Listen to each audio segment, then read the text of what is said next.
Assalamualaikum warahmatullahi wabarakatuh. Selamat ketemu kembali dengan mata pelajaran Ibu, yaitu PKK, Produk Kreatif dan Kewirausahaan. Di sini Ibu akan membahas tentang kemasan produk. Nah, di dalam pembahasan yang akan datang tentang kemasan produk, di sini Ibu yang pertama akan membahas tentang kemasan dahulu dan kemasan sekarang. Itu perbedaannya bagaimana. Yang kedua adalah fungsi kemasan, yang ketiga struktur kemasan, yang keempat syarat pengemasan yang baik, yang kelima daya tarik visual kemasan. Oke, di sini akan menjelaskan yaitu kemasan dahulu dan kemasan sekarang. Perbedaannya apa? Nah, di sini kemasan dahulu itu tidak mementingkan terhadap bahan yang dikemas itu apa. Ya, berarti untuk proteksi terhadap bahan yang dikemas. Yang selanjutnya adalah konsep untuk pemasaran dan promosinya itu belum ada. Ya, bisa dilihat di contoh. Nah, di contoh ini adalah kemasan lama. Itu biasanya terjadi pada pasar tradisional zaman dahulu. Jadi orang dulu menjual barang asal menjual, kemasannya apa adanya, mungkin dari daun, dari kertas dan lain sebagainya. Jadi zaman dulu belum memikirkan, oh kalau saya menjual seperti ini, itu nanti akan menghasilkan barang yang lebih banyak, belum ada. Jadi teknologi belum canggih pada saat sekarang ini. Yang untuk selanjutnya, Ibu akan menjelaskan tentang kemasan sekarang. Nah, kemasan sekarang ini sebagai sarana pemasaran dan informasi yang penting.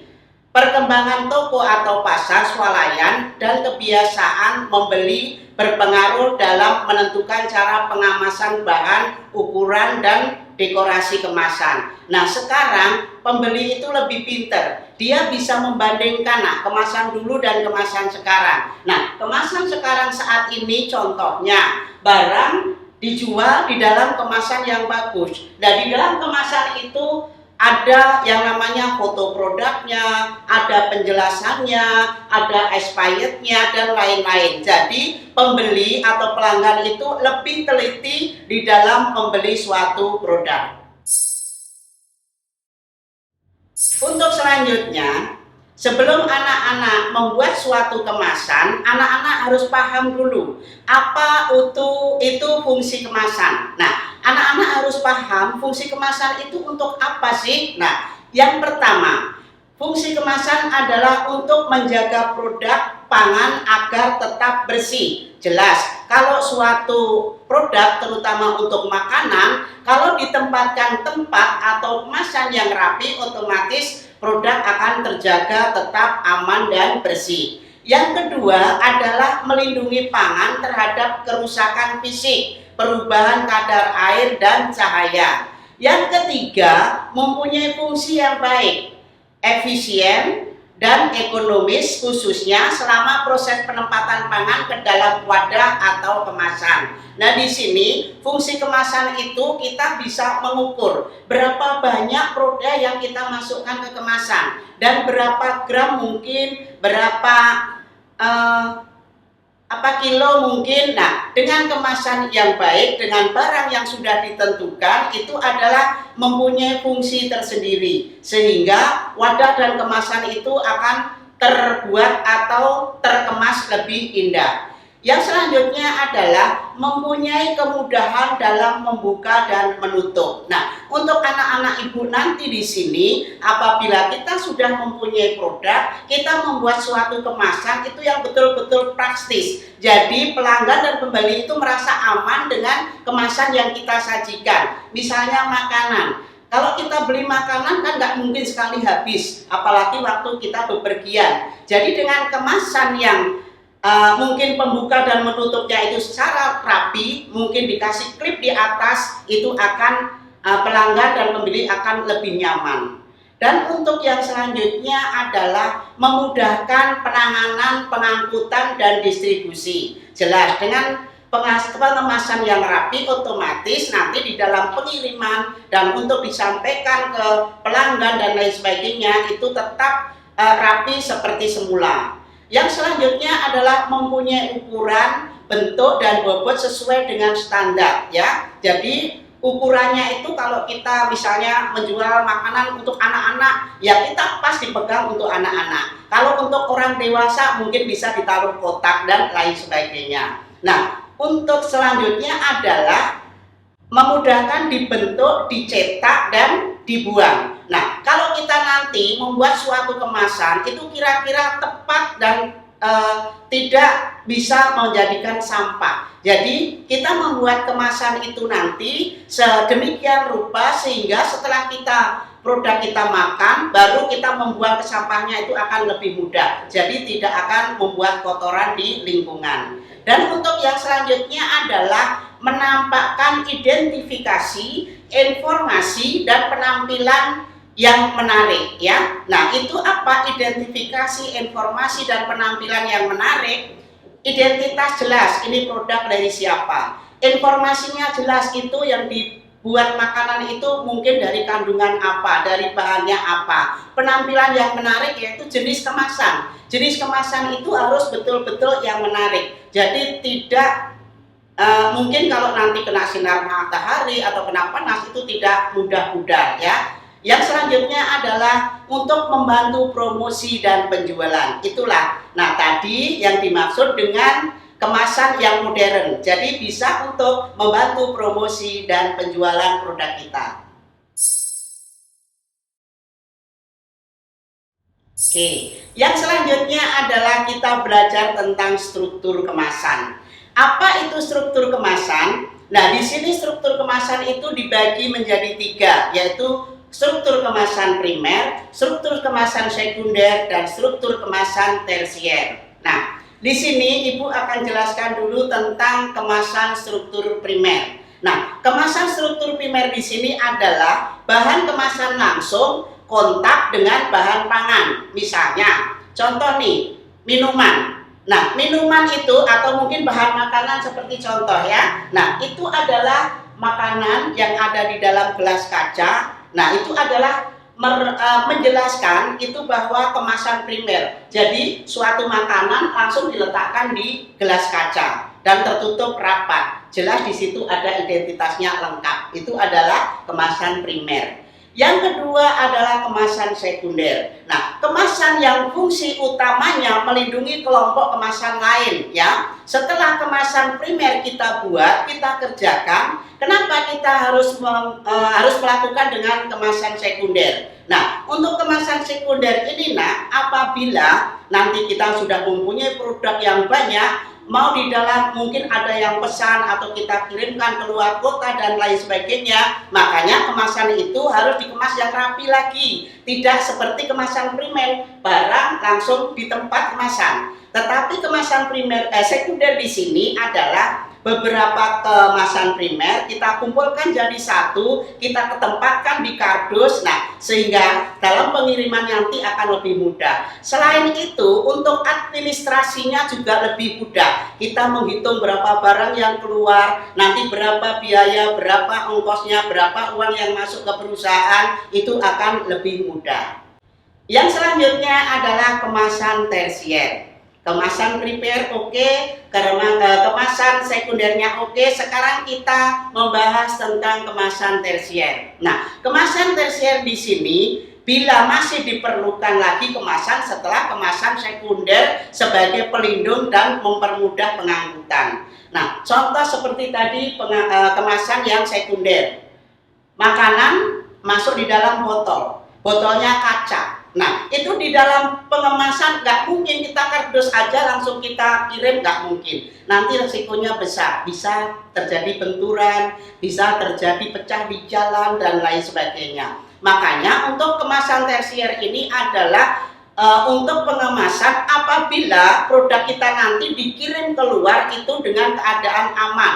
Jadi lapisan dari kemasan sekunder ke primer baru dijadikan ke kemasan tersier. Jadi di sini adalah untuk supaya apa? Kita pengiriman barangnya itu lebih aman. Nah, itu biasanya diperlukan dengan barang-barang mungkin yang dibungkus dengan kaca atau make up atau obat-obatan dan lain sebagainya. Nah, di dalam kemasan ini sekarang baru in-innya. Apa itu unboxing ya? Nah, di sini itu adalah suatu kemasan yang tersier. Misalnya, ibu mau lebaran mau beli mukena. Otomatis mukena itu yang untuk unboxing itu biasanya menengah ke atas sampai harga 500-an ke atas. Nah, ibu pesan mukena satu. Bayangan ibu cuma mukena yang disampaikan ke ibu. Ternyata setelah barang itu sampai ke ibu, ternyata ibu buka itu ada keistimewaannya di dalamnya. Ternyata setelah buka, oh kok seperti ini? Oh, kok ada tambahan tasbih? Oh, ada tambahan doa-doa? Oh, ada tambahan ucapan terima kasih dan lain sebagainya. Itu yang dinamakan dengan kemasan unboxing, yaitu juga kemasan tersier karena untuk supaya pengiriman barang itu nanti diterima oleh para pelanggan merasa puas. Yang selanjutnya adalah syarat-syarat pengemasan yang baik. Nah, bagaimana kita membuat pengemasan itu baik supaya apa? Nah, sebelum kita membuat kemasan, kita harus tahu persis syarat pengemasan yang baik itu bagaimana sih supaya barang nanti sampai ke pelanggan tidak rusak, bagaimana sih? Nah, itu adalah yang pertama, kemasan supaya tidak beracun. Makanya anak-anak ibu kalau membeli makanan yang ada bungkusnya, terutama bungkus yang nanti di depannya ada bergambar, kemasan yang bergambar, di dalamnya itu seperti aluminium steel ya. Jadi supaya apa? Makanan itu tidak kena racun dengan pembungkusnya atau plastiknya. Yang kedua, tidak bereaksi dengan bahan pangan yang dikemas. Hal ini perlu diperhatikan pada pengemas kaleng. Nah, untuk pengemasan kaleng kita harus lebih berhati-hati lagi. Jangan sampai pengemasan kaleng itu akan berkarat. Makanya untuk pengemasan kaleng itu ada lapisannya juga supaya apa? Makanan tidak ada racunnya dengan kemasan yang disajikan. Yang selanjutnya adalah mampu melindungi makanan dari kontaminasi mikroba, kotoran, tahap terhadap gigitan serangga dan hewan pengerat ya. Jelas dari suatu wadah, suatu kemasan itu harus bisa melindungi makanan yang ada di dalamnya. Yang selanjutnya dapat mencegah masuknya bau dan gas. Kalau tertutup dengan rapat dengan kemasan yang bagus, saya kira bisa melindungi makanan sehingga terjauh dari bau dan gasnya. Untuk bahan yang cair harus dipilih pengemas yang kedap air, di mana kandungan air dalam bahan pangan tidak boleh menyerap air dari atmosfer. Demikian juga kandungan air di dalam tidak boleh berkurang. Nah, terutama ini khusus untuk minuman. Apabila kita membuat minuman nanti, kita taruh di dalam tempat ada busanya, itu juga tidak boleh. Jadi memang harus betul-betul steril. Dan kalau nanti minumannya itu berkurang, itu perlu diperbaiki lagi, perlu kita cek lagi. Yang keenam adalah dapat melindungi bahan pangan dari sinar matahari, terutama terhadap bahan pangan yang sensitif terhadap sinar, seperti pigmen, minyak. Bagi bahan yang tidak sensitif terhadap sinar matahari dapat digunakan wadah yang transparan. Supaya apa? Supaya konsumen dapat melihatnya barang yang ada di kemasan tersebut. Yang selanjutnya adalah tahan terhadap tekanan atau benturan, terutama saat pengangkutan tadi ya, sudah Ibu jelaskan tadi. Yang kedelapan adalah menarik. Nah, menarik di sini perlu anak-anak ketahui kenapa kita membuat suatu kemasan itu harus menarik. Misalnya, kita nanti sudah punya produk, sudah punya kemasan yang baik dan bagus, makanya produk kita nanti seandainya disandingkan dengan produk yang sudah dikenal oleh konsumen atau pelanggan, jadi tidak kalah. Jadi konsumen yang baru tadi mau mencicipi atau mungkin menikmati dengan produk baru, kemungkinan harganya lebih murah, komposisinya lebih bagus. Nah, itulah yang dinamakan kemasan yang menarik. Yang selanjutnya dapat memberikan informasi kandungan gizi dan komposisi bahan secara lengkap pada konsumen. Ya, di atas tadi sudah Ibu jelaskan. Yang 10, memberikan informasi tentang tanggal, bulan, tahun, dan kadaluarsa. Ini adalah penting supaya apa? Konsumen lebih aman dengan hasil produk yang kita jual. Oke, nah di sini Ibu akan memberikan suatu contoh, yaitu produk apa sih sebenarnya yang akan kita buat. Lebih mudah kita ada membuat contoh produk khusus food and beverage, ya. Nah, label pada kemasan diatur dalam Peraturan Pemerintah RI Nomor 69 Tahun 1999 tentang label dan iklan pangan. Pasal 3 ayat 2 menjelaskan keterangan yang tercantum pada label sekurang-kurangnya adalah sebagai berikut. Jadi nanti anak-anak setelah membuat produk, kita punya logo, kita punya kemasan, baru kita nanti produk kita mempunyai hak intelektual, yaitu kita daftarkan di perpajakan atau mungkin dalam peraturan pemerintah RI nomor 69 tahun 1999. Nah, pertama yang kita pikirkan adalah merek dulu. Jadi kita akan membuat produk, akan kita jual, kita harus tahu merek apa produk yang kita hasilkan. Yang kedua, nama produk itu penting. Jadi nama produk itu nanti penting, mungkin bisa disesuaikan dengan hasil produk yang kita hasilkan. Yang ketiga adalah daftar bahan yang digunakan. Nah, daftar bahan yang digunakan nanti ditulis secara jelas di kemasan. Jadi tidak ruwet, secara singkat dan jelas pelanggan konsumen bisa menerima dan mengerti. Yang selanjutnya adalah berat bersih atau isi bersih itu harus tepat. Jadi jangan sampai kita beratnya misalnya setengah kilo, kita nanti beratnya kurang dari setengah kilo, nggak boleh. Itu namanya sudah latihan berkorupsi itu anak-anak ya. Jadi nggak boleh. Kita harus sesuai dengan berat badan yang kita cantumkan di suatu kemasan. Yang selanjutnya, nama dan alamat pihak produsen atau distributor. Ini tidak perlu bertele-tele. Misalnya SMK Putrajaya School menghasilkan sebuah produk, itu tidak usah dengan alamat lengkap sampai kelurahan RT RW, nggak usah. Nah itu nanti nama dan alamat pihak produsen itu cukup dengan logo atau mungkin dari produk SMK Putrajaya, itu sudah cukup. Pelanggan sudah paham. Yang selanjutnya adalah tanggal, bulan, dan tahun kadaluarsa. Itu penting ya nak, karena apa? Nanti kalau ada apa-apa sudah ada kadaluarsanya. Jadi untuk kandungan gizi juga akan ditampilkan dalam kemasan itu tadi. Oke, ya. Di suatu kemasan di sini ada daya tarik visual kemasan. Supaya apa? Kita membuat kemasan yang cantik sehingga konsumen atau pelanggan itu tertarik dengan hasil produk kita. Ada contohnya nih ya. Contohnya di sini ada tatanan make up. Yang satu jelas tatanannya rapi, paduan warnanya bagus dengan background yang polos. Yang satu adalah tatanan nggak jelas, pakai background yang nggak jelas pula, ada oret-oretan, ada tulisan dan lain sebagainya. Dan untuk gambarnya kurang menarik juga. Nah, di sini adalah contoh suatu kemasan yang visual. Kira-kira konsumen pelanggan itu lebih senang yang bagaimana? Yang rapi atau yang tidak rapi? Nah, kalau ibu pilih yang cantik, yang rapi, yang bagus. Itu adalah contoh untuk daya tarik visual suatu kemasan. Nah, di sini desain kemasan harus mampu memberikan reaksi yang spontan dari pembeli. Dianjurkan untuk mendesain kemasan itu yang sedemikian rupa sehingga konsumen akan tertarik dengan kemasan yang kita sajikan. Yang pertama adalah memiliki identitas yang jelas. Pasti seandainya ada apa-apa kita langsung tertuju ke yang membuat.